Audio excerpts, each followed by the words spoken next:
بسم اللہ الرحمن الرحیم۔ السلام علیکم ورحمۃ اللہ وبرکاتہ۔ حضرت ادریس علیہ السلام، آپ کا نام اخنوک ہے۔ آپ حضرت نوح علیہ السلام کے والد کے دادا ہیں۔ حضرت آدم علیہ السلام کے بعد آپ ہی پہلے رسول ہیں۔ آپ کے والد حضرت شیس بن آدم علیہ السلام ہیں۔ سب سے پہلے جس شخص نے قلم سے لکھا وہ آپ ہی ہیں۔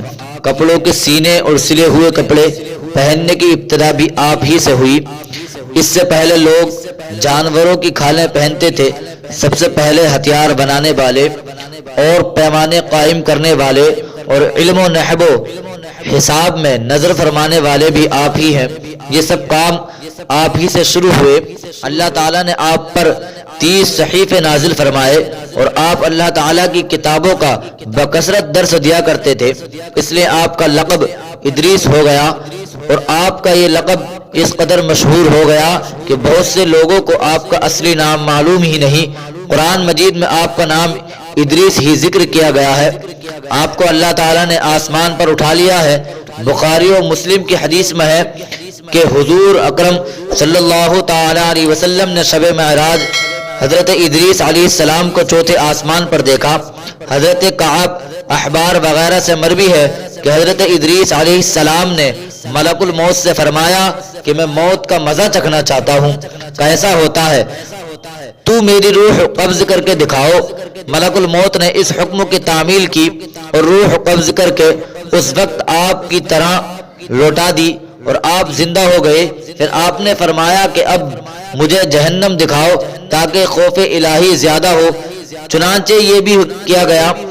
جہنم کو دیکھ کر آپ نے دروغے جہنم سے فرمایا کہ دروازہ کھولو، میں اس دروازے سے گزرنا چاہتا ہوں۔ چنانچہ ایسے ہی کیا گیا اور آپ اس پر سے گزرے۔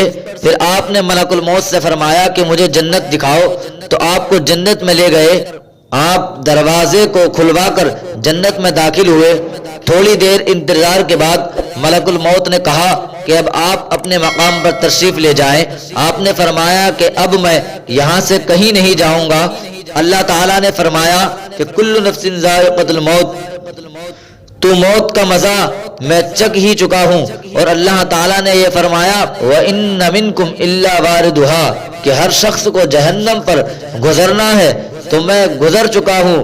اب میں جنت میں پہنچ گیا، اور جنت میں پہنچنے والوں کے لیے خداوند قدوس نے یہ فرمایا ہے فَمَا هُمْ مِنْهَا بِمُعْجِزِينَ، کہ جنت میں داخل ہونے والے جنت سے نکالے نہیں جائیں گے۔ اب مجھے جنت سے نکلنے کے لیے کیوں کہتے ہو؟ اللہ تعالیٰ نے ملک الموت کو وحی بھیجی کہ حضرت ادریس علیہ السلام نے جو کچھ کیا میرے اذن سے کیا، اور وہ میرے ہی اذن سے جنت میں داخل ہوئے، لہٰذا تم انہیں چھوڑ دو اور جنت ہی میں رہنے دے، لہٰذا تم انہیں چھوڑ دو اور جنت ہی رہیں گے۔ چنانچہ حضرت ادریس علیہ السلام آسمانوں کے اوپر جنت میں ہے اور زندہ ہے۔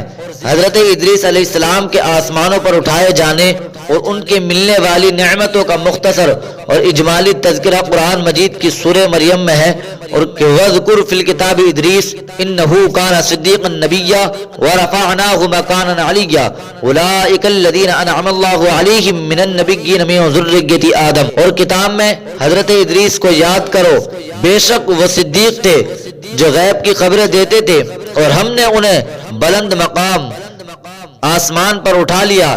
یہ وہ ہے جن پر اللہ نے انعام فرمایا، اولاد آدم کے نبیوں میں سے ہیں۔ درس ہدایت یہ ہے کہ حضرت ادریس علیہ السلام کے واقعے سے یہ ہدایت کا سبق ملتا ہے کہ اللہ تعالیٰ کا رسولوں اور نبیوں پر کتنا بڑا فضل و کرم اور انعام و اکرام ہے۔